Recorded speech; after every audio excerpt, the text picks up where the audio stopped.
So let's start with the question. And here the question says that which of the following statement is correct. तो यहाँ पे question में क्या पूछा गया है?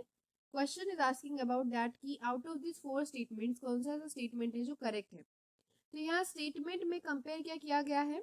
दैट PH3 एंड NH3 को PH3 एंड NH3 को कंपेयर किया गया है कि कौन ज़्यादा बेसिक है या फिर कौन कम बेसिक है, कौन एम्फोटेरिक है या फिर नहीं, ये सब कंपेयर किया गया है. बेसिकली PH3 और NH3 में हम अगर कंपेयर करेंगे तो PH3 जो है वो लेस बेसिक है. It is less basic then NH3.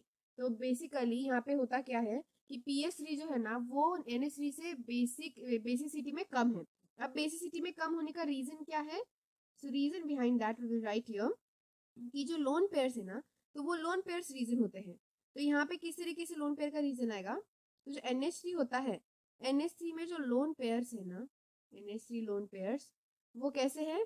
They are localized. वो लोकलाइज्ड है, मतलब एक लोकेशन पे लोकलाइज्ड होते हैं NH3 के lone pairs. But when we talk about the PH3 lone pairs, तो जो PH3 के लोन पेयर्स है वो लोकलाइज्ड नहीं है. They are delocalized. कैसे हैं वो? delocalized है. So here we'll make a change. जो PH3 के लोन पेयर्स है वो कैसे हैं?